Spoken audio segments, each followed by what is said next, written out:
అపోస్తుల కార్యముల గ్రంథంలో 2వ అధ్యాయంలో మనం చదివినట్లయితే ఎన్ని దేశాల నుంచి వచ్చిన వారు ఉన్నారంట అక్కడ? పార్తీయులు, మాదీయులు, ఎలామీలు, మెసపోతోమియా, యూదయ, పృగియా, పంపులియా, ఐగుప్తు అను దేశముల యందలి వారందరూ వచ్చారంట. వారందరూ ఆ భాష ఇక్కడ వింటున్నారు. ఐగుప్తు భాష ఎక్కడ వింటున్నారంటండి? మేడగదిలో వింటున్నారు. దేవునికి స్తోత్రం చేద్దామా. అంటే మనం భాషలతో మాట్లాడుతున్నామంటే, మనందరూ కూడా భాషలతో మాట్లాడుతున్నాము అంటే ఏ భాష మాట్లాడుతున్నామంటే, ఒకవేళ అది ప్రపంచంలో ఎక్కడో ఒక చోట ప్రజలు మాట్లాడే భాష. దేవునికి మహిమ కలుగును గాక. బాబెలు గోపురమును కట్టే సమయంలో దేవుడంట ఈ భాషలను తారుమారు చేశాడంట. అందరూ అప్పటిదాకా ఒకే భాష మాట్లాడేవారంట. ప్రపంచమంతా ఒకే భాష. ఎందుకని? అందరూ ఒకే తల్లిదండ్రుల బిడ్డలు కాబట్టి, ఆదామవ్వల సంతానం కాబట్టి అందరూ ఒకే భాష మాట్లాడుతూ ఉంటే బాబెలు గోపురం కట్టే చోట అనుకున్నారంట, మనము ఆకాశమును అంటున్నంత గోపురమును కట్టి గొప్ప పేరు సంపాదించుకుందాం. ఏం కావాలంటండి వీళ్ళకి? ఏ పేరు కావాలంట? గొప్ప పేరు కావాలా, మంచి పేరు కావాలా? మీకు మంచి పేరు కావాలా, గొప్ప పేరు కావాలా? ఏమండి, మీకు మంచి పేరు కావాలా, గొప్ప పేరు కావాలా? మాకు మంచి పేరు కావాలన్న వాళ్ళు చేతులు ఎత్తి స్తోత్రం చెబుతారా? చేతులు ఎత్తండి అమ్మా. మీకు మంచి పేరు కావాలని కోరుకున్న వాళ్ళు చేయతండి. దేవుడు మీ చేతులు చూస్తాడు, మీ దేవుడు చూస్తాడు. మీరు సగం ఉంచితే మీకు సగం వేస్తాడు. మీరు నిటారుగా 90 degrees అయితే మీకు నిండారుగా. దేవునికి స్తోత్రం. హల్లెలూయా. మాకు గొప్ప పేరు కావాలన్న వాళ్ళు చేతులు ఎత్తండి. మాకు గొప్ప పేరు కావాలన్న వాళ్ళు చేతులు ఎత్తారా? ఒక ఆయన షుగర్ వచ్చి ఆ షుగరు ప్రభావంతో ఈ భుజం అంట పైకి లేవనెత్తలేంటండి. మీకు తెలుసా? షుగరు వచ్చిన తర్వాత శరీరంలో కొన్ని అవయవాల మీద దాని ప్రభావం కనపడుతూ ఉంటుంది. కంటి చూపు తగ్గుతూ ఉంటుంది, అలాగే నరాలకి స్పర్శ తగ్గుతూ ఉంటుంది, అలాగనే కొలెస్ట్రాల్ పెరుగుతూ ఉంటుంది, బీపీ పెరుగుతూ ఉంటుంది. ఈ షుగర్ వచ్చిన తర్వాత అన్ని అవయవాలపైన, కిడ్నీస్ పైన, లంగ్స్ పైన, బ్రెయిన్ పైన, ప్రతి హార్ట్ పైన, ప్రతి అవయవం పైన ఆ ప్రభావం పనిచేస్తూ ఉంటుంది. ఈ భుజం అంట పైకి లేవనెత్తకుండా అది ఆగిపోయింది. డాక్టర్ గారు పరీక్ష చేసి, నా చెయ్యి పైకి ఎత్తడంటే రావట్లేదండి అంటే, ఇది ఫ్రోజన్ షోల్డర్, ఇది పైకి రాకపోవడానికి నీకున్న షుగరే కారణం, దాన్ని అదుపులో పెట్టుకో, కంట్రోల్ చేసుకో, షుగర్ నార్మల్గా ఉండాలి అని చెప్పేసి చెప్పారంట. ఆయన చాలా బాధపడ్డాడు. అమ్మా వింటున్నారా? డాక్టర్ గారు చెప్పిన మాట విని చాలా బాధపడి, ప్రభువా నువ్వే నన్ను బాగు చేయాలి నాయనా అని చర్చికి వచ్చి కూర్చున్నాడంట. చర్చిలో, ప్రభువా నువ్వే నన్ను బాగు చేయి ప్రభా, చేయి పైకి లేవట్లేదు నాయనా, అందరూ చేతులు ఎత్తి ఆరాధన చేస్తున్నారు, నేను చేయలేకపోతున్నాను, నా ప్రార్థన ఆలకించి నా చేయి కూడా పైకి లేకపోయా అని ప్రార్థన చేసుకుంటున్నా అంట. నాలాంటి పాస్టర్ గారు ఏమన్నా అంటే, 2 చేతుల ఆకాశమందున్న దేవుని ఎత్తిపెట్టి స్తోత్రాలు చెల్లించండి అన్నాడు గట్టిగా. అందరు చేతులు ఎత్తున్నారు, ఈయన చేయొచ్చాడు. దేవునికి స్తోత్రం. అప్పటి వరకు రాని చెయ్యి అప్పుడు నార్మల్గా వచ్చేసిందంట. దేవునికి స్తోత్రం. హల్లెలూయా, హల్లెలూయా.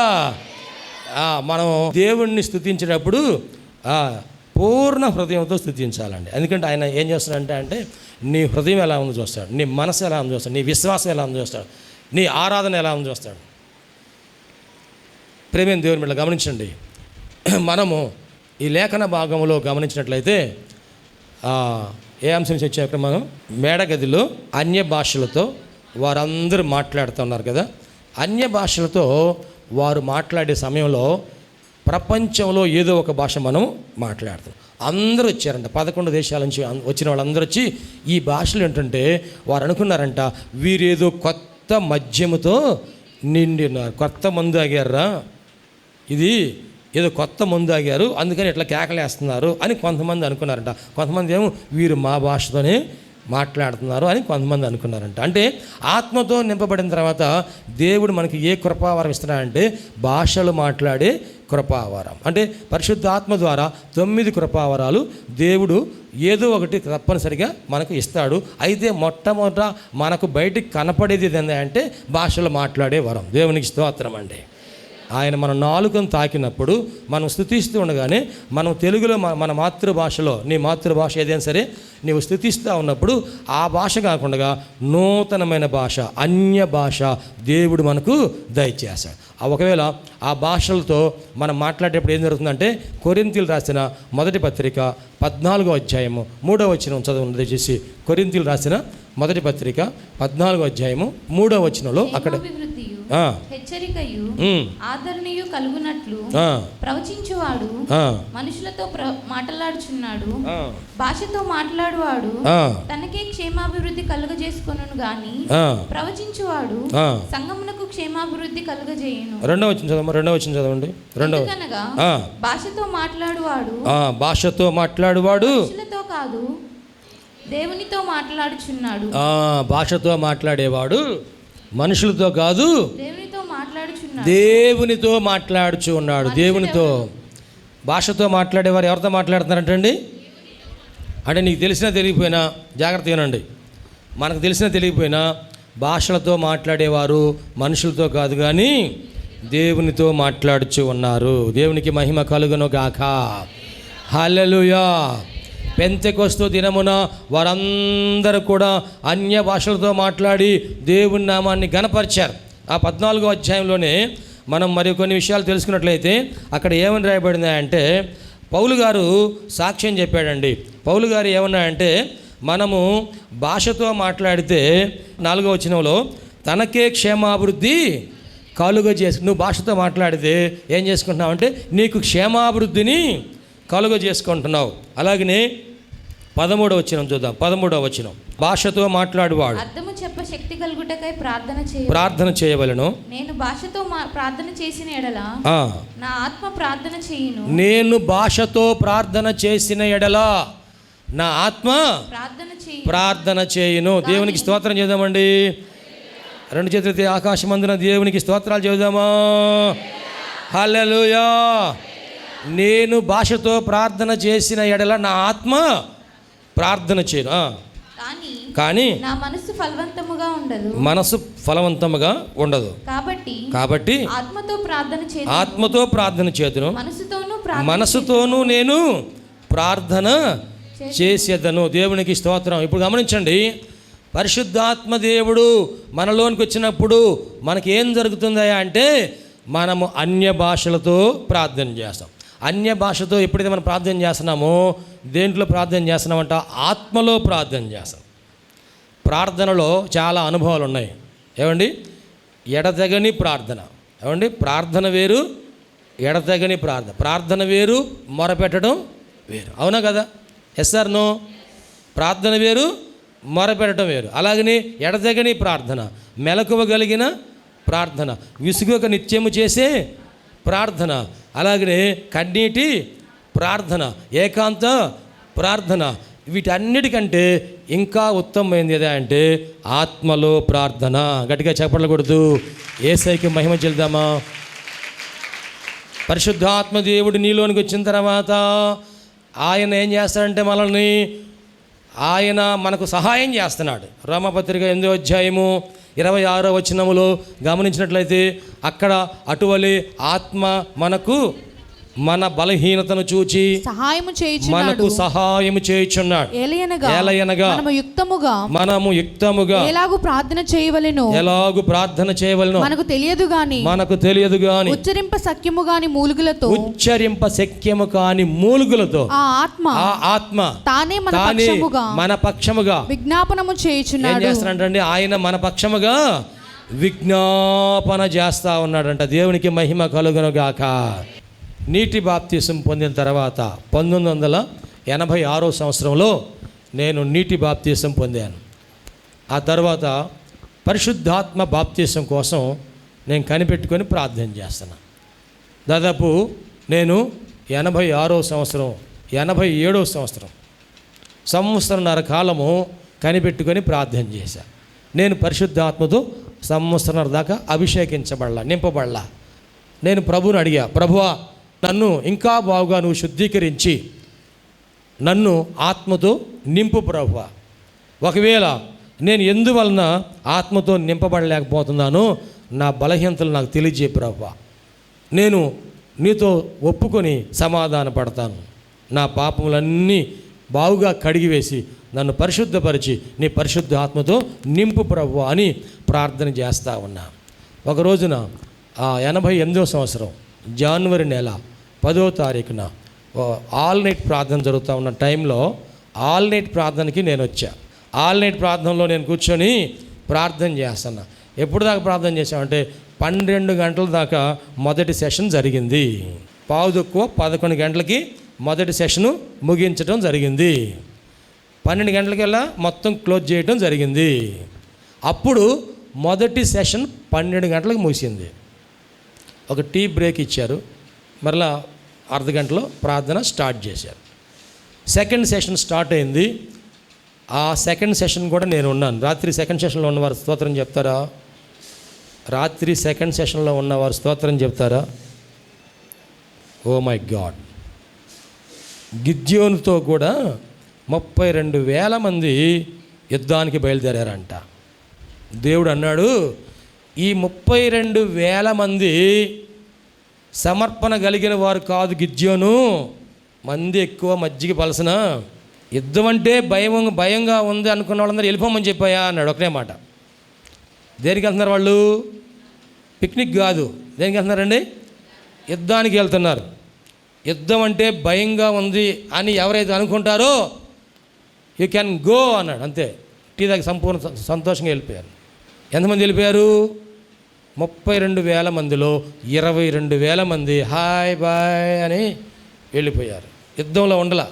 ఎంతమంది ఉన్నారంట? 10,000 మంది మాత్రమే ఉన్నారు. మనం జయించాలంటే మనం ఏం చేయాలి? యుద్ధం చేయాలి. యుద్ధంలో పాల్గొనకుండగానే విజయం వస్తుందా? పరీక్ష రాయకుండగానే పాస్ అవుతామా? ఆలోచించండి ప్రేమేం దేవుని బిడ్డలారా. మీ సమర్పణ ఏ స్థాయిలో ఉన్నదో ఒకసారి ఆలోచన చేసుకోమని హెచ్చరిస్తున్నాను.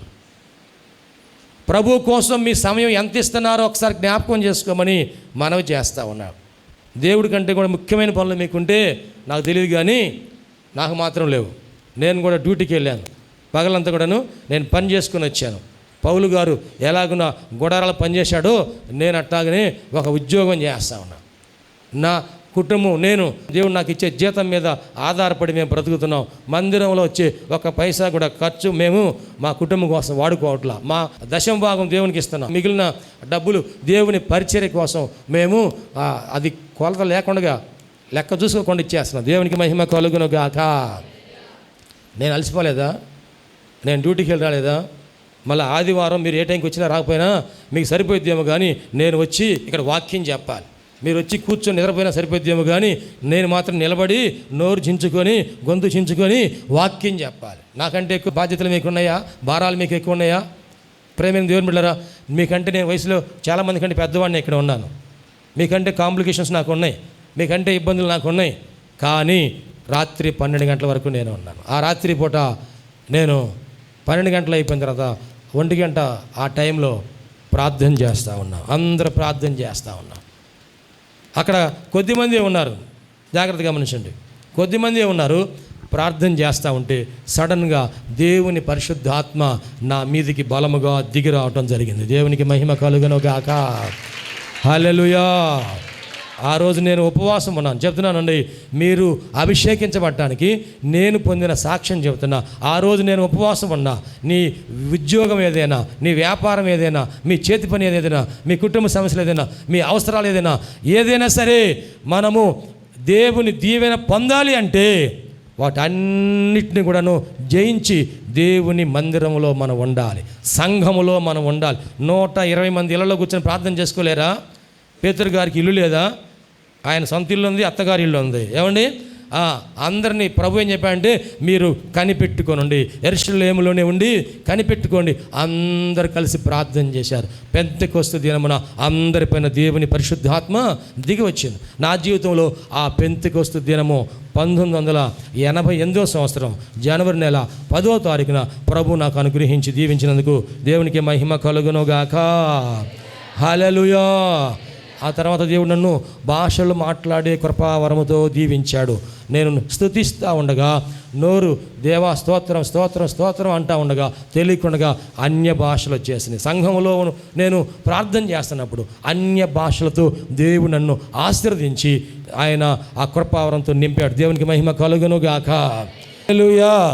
ప్రియమైన దేవుని బిడ్డలారా, దేవుని సన్నిధిలో ఇక్కడ అపోస్తలులు వారు ఆత్మతో నింపబడిన తర్వాత వారు మొట్టమొదట వాక్యం బోధించినప్పుడు ఆ సంఘములోనికంట ఇంచుమించు 3000 మంది చేర్చబడ్డారు. దేవునికి స్తోత్రం. ఇది ఎవరు జరిగించారు? పరిశుద్ధాత్మ దేవుడు జరిగించాడు. దేవునికి స్తోత్రం అండి. ఆ పరిశుద్ధాత్మ దేవుడు 3000 మందిని సంఘంలోకి నడిపించాడు. ఆ తర్వాత 5000 మంది సంఘంలోనికి నడిపించాడు. ఇక్కడ ఆ సమయంలో క్లుప్తంగా నేను ముగిస్తున్నాను.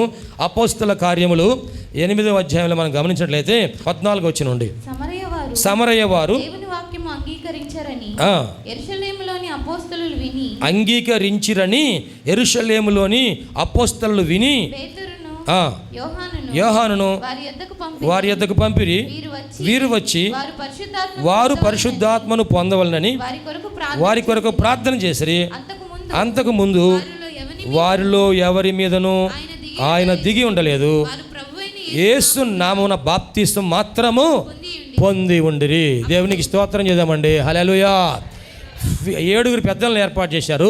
ఆ 7 పెద్దల్లో ఒకడైన ఫిలిప్పు ఆయన సమరయ ప్రాంతానికి వెళ్ళి అక్కడ సువార్తను ప్రకటిస్తూ ఉన్నాడు. దేవునికి స్తోత్రం అండి. హల్లెలూయా. ఇక్కడ సువార్తను ప్రకటించగానే దేవుడు గొప్ప అద్భుత కార్యాలు జరిగించాడు. మనం చేయాల్సింది ఏంటంటే మనం సువార్తను ప్రకటించడమే. అద్భుత కార్యాలు జరిగించేది ఎవరు? దేవుడు. మనం ప్రార్థన చేయడం మన వంతు, కార్యాలు చేయటం ఆయన వంతు. అంతే. ఎక్కడైనా సరే, ఎంత చిన్న సమస్య అయినా ఎంత పెద్ద సమస్య అయినా సరే మనము ప్రార్థన చేయటమే మన వంతు, కార్యాలు జరిగించడము ఆయన వంతు. ఆయన చేస్తాడు. ఆయన తన నామానికి మహిమ తెచ్చుకుంటాడు, తన వాక్యాన్ని స్థిరపరుస్తాడు. ఇక్కడ ఫిలిప్పు వారు సువార్త ప్రకటించాడు. అద్భుతాలు జరిగినాయి, దయ్యాలు పారిపోయినాయి. అనేక మంది వాక్యమును విన్నారు, అనేక మంది అద్భుత కార్యాలు చూశారు. ఇప్పుడు మేము ప్రభువుని నమ్ముకుంటా ఉన్నారు, బాప్తిస్మము పొంది ఉన్నారు. ఏ బాప్తిస్మం పొందారంట? నీటి బాప్తిస్మం పొందారు. అయితే పరిశుద్ధాత్మ వారి మీదకి రాలేదు. ఈ వార్త ఆ సంఘములో పెద్దలైనటువంటి అపోస్తలులు ఉన్నారు, వారికి ఫిలిప్పు గారు తెలియజేశాడు. అయ్యా, నేను పరిశుద్ధాత్మతో నింపబడ్డాను, కానీ నేను బాప్తిసం ఇచ్చిన వారు పరిశుద్ధాత్మతో నింపబడలేదు అని పేతురు గారికి, యోహాను గారికి, యాకోబు గారికి, ఆ శిష్యులందరికీ 12 మంది ఉన్నారు కదా అపోస్తలులు, వారందరికీ తెలియజేసినప్పుడంట వారు ఏం చేశారంటే యెరూషలేములో ఉన్న ప్రధాన సంఘము నుండి పేతురును, యోహానును సమరయ ప్రాంతంలో ఉన్న వారి దగ్గరికి పంపించారు. వారు వచ్చినప్పుడు ఏం చేశారంటే వారు వచ్చి వారందరూ పరిశుద్ధాత్మను పొందవలనని వారి కొరకు ప్రార్థన చేశారు. ఉపవాస ప్రార్థనలో ఏం చేస్తున్నామండి? అందరూ పరిశుద్ధాత్మను పొందవలనని ప్రార్థన చేస్తూ ఉన్నాం. దేవునికి మహిమ కలుగునుగాక. ఇక్కడ ఉన్న సేవకులు ప్రార్థన చేస్తారు. అలాగని మనం ఇంకా దైవ సేవకులను పిలిస్తే వారు వచ్చినప్పుడు కూడా వారు కూడా ఏం చేస్తారు? అందరూ పరిశుద్ధాత్మతో నింపబడాలని ప్రార్థన చేస్తారు. దేవుడు అందరి ప్రార్థన ఆలకించి సంఘమును ఆయన ఆత్మతో అభిషేకిస్తాడు. ఇప్పుడు సమరయ వారందరూ తల మీద చేతులు పెట్టి ఎవరు ప్రార్థన చేస్తారంట? పేతురు, యోహాను ప్రార్థన చేస్తారు. వారు ప్రార్థన చేస్తూ ఉండగా, అందరు తల మీద చేపెట్టి ప్రార్థన చేస్తూ ఉండగా అందరూ కూడా పరిశుద్ధాత్మతో నింపబడిన వారై దేవుని నామాన్ని ఘనపరిచారు. దేవునికి స్తోత్రం చేద్దామా? గట్టిగా చప్పట్లు కొడుతూ దేవునికి మహిమ చెల్లిద్దామా? సమరయలో ఉన్న వారందరూ, బాప్తిసం పొందిన వారందరూ పరిశుద్ధాత్మతో నింపబడ్డారు. అపోస్తల కార్యములు 19వ అధ్యాయము 1వ వచనం చూడండి చేసి. పౌలు గారు అపోల్లో కొరింథులో ఉన్నప్పుడు జరిగినదేమనగా, పౌలు పై ప్రదేశములలో సంచరించి ఎఫెసునకు వచ్చి కొందరు శిష్యులను చూచి మీరు విశ్వసించినప్పుడు పరిశుద్ధాత్మను మీరు పొందితిరా అడుగగా వారు ఆ, పరిశుద్ధాత్ముడు ఉన్నాడన్న సంగతియే పరిశుద్ధాత్ముడు ఉన్నాడన్న సంగతియే వినలేదని చెప్పి మేము వినలేదు అని చెప్పిరి. అప్పుడు అతడు ఆ, అలాగైతే దేనిని బట్టి బాప్తిస్మం పొందిదరని మరి దేని బట్టి బాప్తిసం పొందారని అడిగాడు. వారు ఆ, యోహాను బాప్తిస్మమును బట్టి యోహాను బాప్తిసం బట్టి మేము బాప్తిస్మము పొందామని చెప్పారు. అందుకు పౌలు యోహాను ఆ, తన వెనుక వచ్చువాని అని ఎందు అనగా యేసునందు విశ్వాసం ఉంచవలని ప్రజలతో చెప్పుచు మారు మనసు విషయమైన బాప్తిస్మం ఇచ్చాను కదా. విని యేసు నామమున బాప్తిస్మం పొందిరి. తరువాత పౌలు వారి మీద చేతులుంచగా పరిశుద్ధాత్మ వారి మీదికి వచ్చెను. అప్పుడు వారు భాషలతో మాటలాడుచు ప్రవచించుటకును మొదలు పెట్టిరి. గట్టిగా చెప్పలు కొడుతూ దేవునికి మహిమ చెల్లిద్దామా. వారందరూ ఇంచుమించు 12 మంది పురుషులు 12 మంది పురుషులు అక్కడ ఉన్నారంట సంఘంలో. ఏ సంఘం అది? ఎఫెసు సంఘం. ఆ సంఘంలో ఉన్నవారు బాప్తిసం పొందారు. పౌలు గారు వెళ్ళగానే ఒక ప్రశ్న అడిగాడు. ఏమని? మీరు పరిశుద్ధాత్మను పొంది ఉన్నారా? నేను మిమ్మల్ని అడుగుతున్నాను, మీరు పరిశుద్ధాత్మను పొంది ఉన్నారా? పొందిన వాళ్ళు చేతులు ఎత్తండి. నేను పరిశుద్ధాత్మతో నింపబడి ఉన్నాను అన్నవాళ్ళు చేతులు ఎత్తండి. ఓకేనా? అక్కడ కూడా ఇట్లా చేతులు ఎత్తారు. ఎవరు చేతులు ఎత్తలా? పౌలు గారు అన్నారు మీరు పరిశుద్ధాత్మను పొందారంటే ఎవరు చేతులు ఎత్తలా. అదేంది మీరు ఎవరు చేతులు ఎత్తలేదు ఏంది అడిగాడు ఆయన. వాళ్ళు అంటున్నారు అసలు పరిశుద్ధాత్ముడు ఉన్నాడన్న సంగతి మేము వినలేదయ్యా అన్న. ఇక్కడ కూడా అన్నారు అటువంటి వాళ్ళు. పరిశుద్ధాత్మ గురించి మాకు అసలు తెలియదు అన్న వాళ్ళు చేతులు ఎత్తండి. పరిశుద్ధాత్మ గురించి మాకు అసలు తెలియదు అన్న వాళ్ళు చేతులు ఎత్తారా? అంటే తెలుసు కానీ పొందలేదు, అంతేనా? తెలుసు పొందాము, తెలుసు కానీ పొందలేదు, అంతేనా? తెలియకపోతే తెలుసుకోవాలి, తప్పేం కాదు కదండి. తెలియని విషయాలన్నీ పాస్టర్ గారు అనేది చెప్తారు, అక్కడ పరిచారకులన్నీ చెప్తారు, ఇంకా ఎవరైనా తెలిసిన వాళ్ళైనా చెప్తారు. ఇప్పుడు పౌలు గారు అంటున్నారు మరి మీరు బాప్తిసం పొందారు కదండి. పొందాం. ఏ బాప్తిసం పొందారు మీరు? ఏ బాప్తిసం పొందారు? నీటి బాప్తిసం. యోహాను చెప్పాడు కాబట్టి అట్లాగే పొందామయ్యా అన్నాడు. మరి యోహాను ఏం చెప్పాడు? నా వెనక వచ్చుచున్న ఆయన, ఎవరో నా వెనక వచ్చిన ఆయన యేసు ప్రభు వారు. ఆయన దేంట్లో బాప్తిస్తాడు? ఆయన పరిశుద్ధాత్మలోను అగ్నిలోను బాప్తిస్తాడు కదా. మరి ఆ బాప్తిసం పొందాలి కదా మీరు. అంటే అప్పటి వరకు మాకు తెలియదయ్యా, మేమిప్పుడు నమ్ముచున్నాము. దేవునికి స్తోత్రం. అయితే మేమిప్పుడు బాప్తిసం పొందుతాము అన్నారు. మళ్ళీ బాప్తిసం వారు పొందారా పొందలేదా?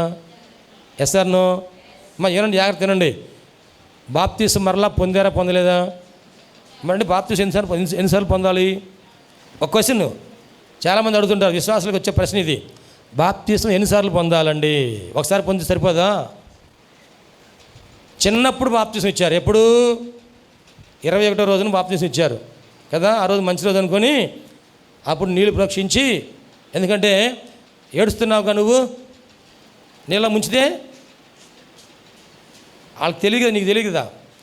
ఎప్పుడు మన బాప్తిసం పొందాలి? మారు మనసు పొందాలి.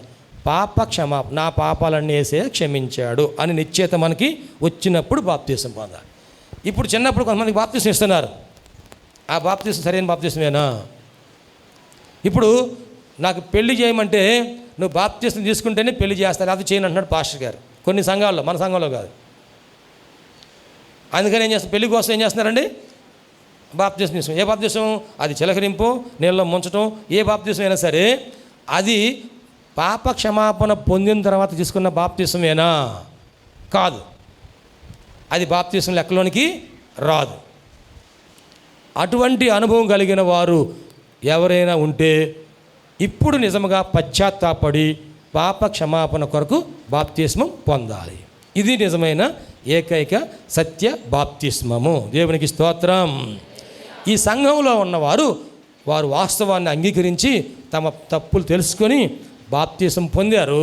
బాప్తిసం పొందిన తర్వాత ఇప్పుడు పౌలు గారు వారి తల మీద చేయిబెట్టి ప్రార్థన చేస్తున్నాడు. ఎంతమంది ఉన్నారంట అక్కడ?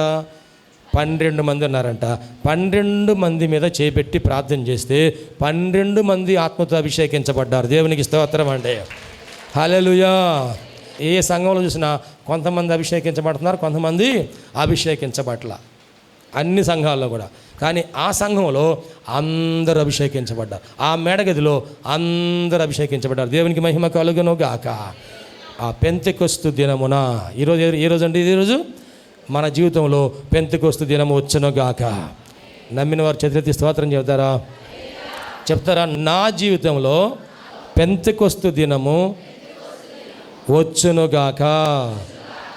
నా జీవితంలో పెంతెకొస్తు దినమును అనుమతించు ప్రభువా. నాకు పెంతెకొస్తు అనుభవమును దయచేయండి ప్రభువా. దేవుడు నీకు సహాయం దయచేయను గాక, సమాధానం దయచేయను గాక, అభిషేకం దయచేయను గాక, పెంతెకొస్తు ఆనందాన్ని అనుగ్రహించను గాక. అందరూ సరే లేచి నిలబడి ప్రార్థన చేద్దామా?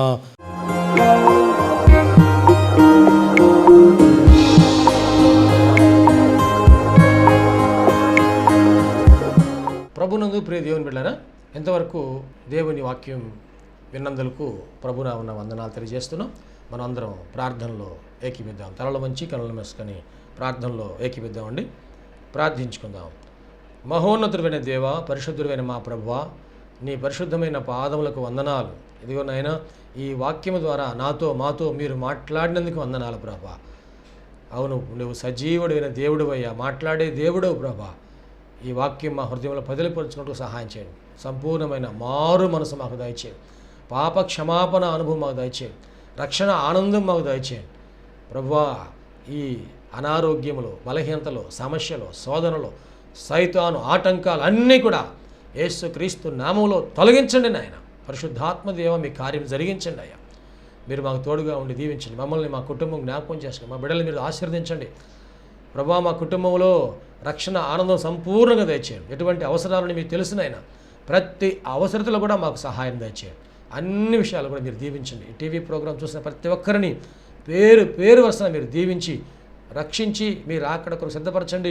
మంచి భవిష్యత్తును వారికి దయచేసి మీ కృపలో మీరు వర్ధలు చేయమని నీకే సమర్పణ చేసుకుంటూ యేసయ్య పరిశుద్ధ నామములో స్తుతించి ప్రార్థించి వేడుకుంటున్నాము తండ్రి.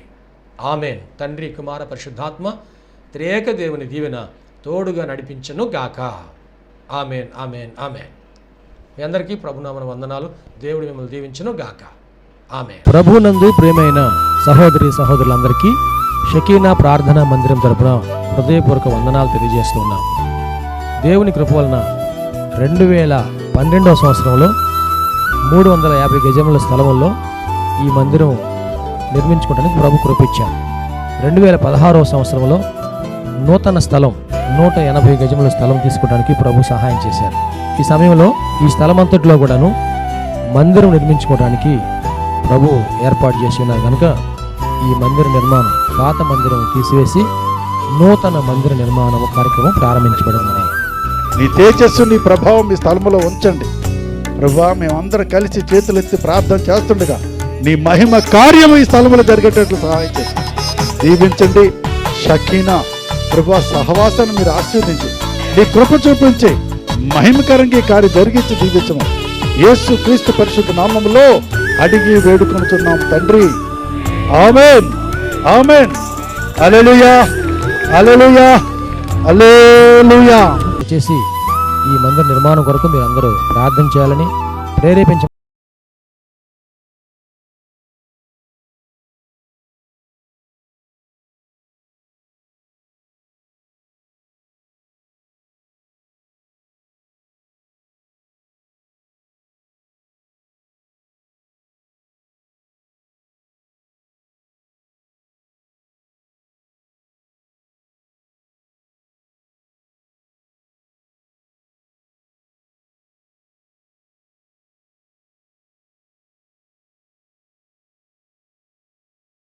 వచ్చి ఈ మందిర నిర్మాణ కార్యక్రమాన్ని చూసి మీరు కానుక అందించి దీవించబడాలని ప్రభునామమున మనం చేస్తాం. ప్రభు మనందరికీ తోడుగా ఉండి ఆశీర్వదించును గాక. ఆమేన్.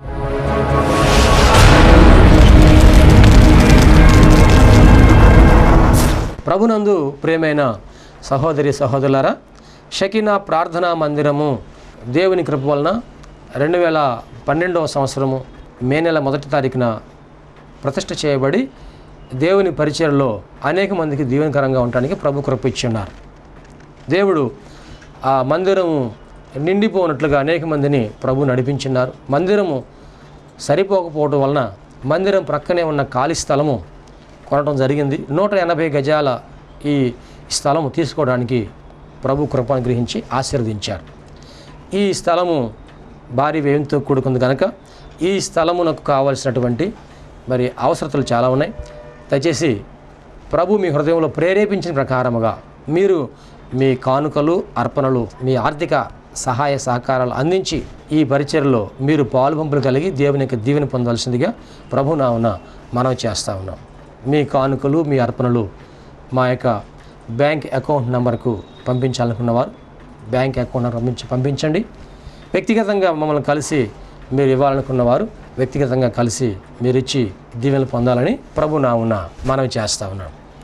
ఈ దేవుని కార్యములో మీరు పాలుపంపులు కలిగి ఉండడానికి ఇష్టపడుతున్నందుకు ప్రభు నామమున వందనాలు తెలియజేస్తూ దేవుడు మిమ్మల్ని అందరినీ ఆశీర్వదించును గాక. అందరికీ వందనాలండి.